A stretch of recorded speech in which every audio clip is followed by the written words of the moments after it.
শৈশবে তো মানে অবশ্যই তখন নিজেরটা নিয়ে ভাবতাম। সেটা রোজার ঈদ আসলে বিশেষ করে যে রোজা শুরু হলো, আপনার এক সপ্তাহ পরেই শুরু করলাম, বায়না ধরলাম যে নতুন কাপড় চাই, নতুন জুতা চাই, আর কাপড়ের সাথে আপনার ফিতা চাই, অমুক চাই, ক্লিপ চাই, তাই না? তবে হ্যাঁ, আমি আমার নানা নানির একমাত্র বড় নাতনি ছিলাম, আমার বাবা মারও তাই, যার জন্য আমি একটু বেশি পেতাম আর কি। নানার বাড়ি থেকে পেতাম, মার বাড়ি থেকে, বাবা মার কাছ থেকে পেতাম। তা ওগুলো একটা আলাদা একটা আসলেই তখনকার কি বলবো, এই যে আনন্দটা অন্যরকম ছিল, একদম নিজস্ব, কারোর সাথে শেয়ার করতাম না, যে শুধু নিজে আনন্দ ভোগ করতাম। যেমন নতুন কাপড়ে আসলে একই কথা বারবার বলতে হয়, এটা সত্যি। তখন তো আর অত মানে আয়রন করার জায়গা ছিল না, কত দূরে কোথায় কি এরকম ব্যবস্থাপনা খুব কম ছিল।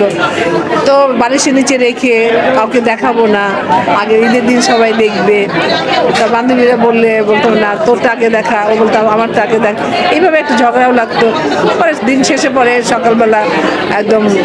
আরেকটা যেটা হতো, ঈদের আগের রাতে কিন্তু ঘুম হতো না আমার, সত্যি বলি। কারণটা হলো যে কখন সকাল হবে, কখন হলদি মাখবো, আপনার মেখে আপনার গোসল করবো, তারপর আপনার মুরব্বীরা আপনার নামাজ পড়ে আসবে, সালামি নিব, নামাজ পড়ে আসলে তো সালামি নিতে হবে, এই ধান্দায় কিন্তু ঘুম হতো না। তো এটাই করতাম, সকালে উঠেই আপনার হলুদ টলুদ মেখে গোসল করতাম, নতুন কাপড় পরতাম, পরে বান্ধবীদের দেখাতাম। আর এর মধ্যে আপনার সবাই নামাজ পড়ে আসতো, ছেলেরা সালাম করছি, সালামি নিচ্ছি, পরে ঘোরাঘুরি করছি, এখানে ওখানে যাচ্ছি, ওই সালামি নিয়ে দেখা গেল এটা ওটা খাচ্ছি।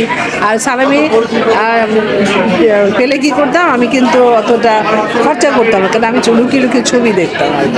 কারণ মার কাছে, বাবার কাছে ছবি দেখার বসা চাইলে তো দিবে না, কারণ আমার মা কখনোই পছন্দ করতো না। আমাদের বাড়ি থেকে 10-15 মিনিট লাগতো আর কি সিনেমা হলে যেতে, আমাদের যে রাজবাড়ি যে বাড়ি, যে চিত্রা হল ছিল, এখন নেই। তো ওই পয়সা জমিয়ে কিন্তু মনে করেন যে সারা বছরই বা সেখানে তখন তো অনেক কম ছিল টিকিটের দাম, দেখতাম। এটা ছিল। আর এখন ওখানে হলো দায়িত্বটা বেড়ে গেছে, যে রোজা আসলেই অবশ্যই প্রথমেই আত্মীয় স্বজনের জন্য চিন্তা করতে হয়, যারা আমার সাথে কাজ করছে ওদের জন্য মানে চিন্তা করতে হয় যে কাকে কি দিতে হবে না দিতে হবে।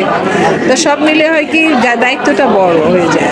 আর নিজের জন্য কেনাকাটা আমি সবসময় পরে করি, আগে করি হলো আমার বাসায় যারা চাকরি করছে তাদের জন্য আমি আগে কিনি, তারপর আমার আত্মীয় স্বজনের জন্য কিনি, তারপর ঈদের আগের দিন রাত্রে হয়তো আমি কিনলাম। আর তারপর যেমন রান্নাবান্নাটা আমি নিজে করি, সকালে উঠেই তার আগের দিন আপনার সেমই, ফিরনি, পুডিং, বাদার্স বানিয়ে রাখি, আর নামাজ পড়ে এসে যেতে খেতে পারি। আর তারপর রান্নাবান্নাগুলো আমার খুব পছন্দ, আমার রান্না করার। যেমন ওই দিনটা, ঈদের দিন যেন রান্না করতে আর বেশি মজা লাগে আমার। কারণটা গোস পোলাও তো খাই ইনশাল্লাহ, মাসে তো 2-1 বার তো হতেই থাকে, 2-3 বার। আর ঈদের দিন যেন গোস পোলাওটা রান্না করতে একটা অন্যরকম একটা আনন্দ মনে হয় আমার কাছে। হ্যাঁ, তো মানে এই দুইটা জিনিস হলো কি, যেটা আর এই যে সালামি দিতে হয়, যে এখন সালামি দিতে হয় আর নোয়াটা হয় কম আর কি। আর আগে যে ছোট ছিলাম সালামিটা দিতে হতো না, আর এখন দিতে হয়, সালামি দিতে হয় বেশি। প্রিয় দর্শক, সামনে ঈদ আসছে, বেশি দিন নাই। তা আপনারা সবার সাথে করে ঈদ করবেন। আর যারা গরু কোরবানি দিতে পারেন, যাদের সেই তৌফিক আছে, যে গরু কুরবানি দিলাম আর ফ্রিজ ভরে রাখলাম, আমার মনে হয় না সেটা ওয়াইজ। এই যে কুরবানিটা দিয়েছি যেন সবাই আশেপাশে যারা কুরবানি দিতে পারে নাই তারাও যেন কিছুটা ভাগ পায়, তারাও যেন খেতে পারে, সবাই মিলেই যেন আমরা সেই কুরবানিটা উপভোগ করতে পারি, সেদিকটা নজর রাখবেন। আর সবার জন্য রইল অনেক অনেক শুভেচ্ছা আপনাদের জন্য। আর ঈদ মোবারক, অগ্রিম ঈদ মোবারক। ভালো থাকবেন, সুস্থ থাকবেন, আমার জন্য দোয়া করবেন।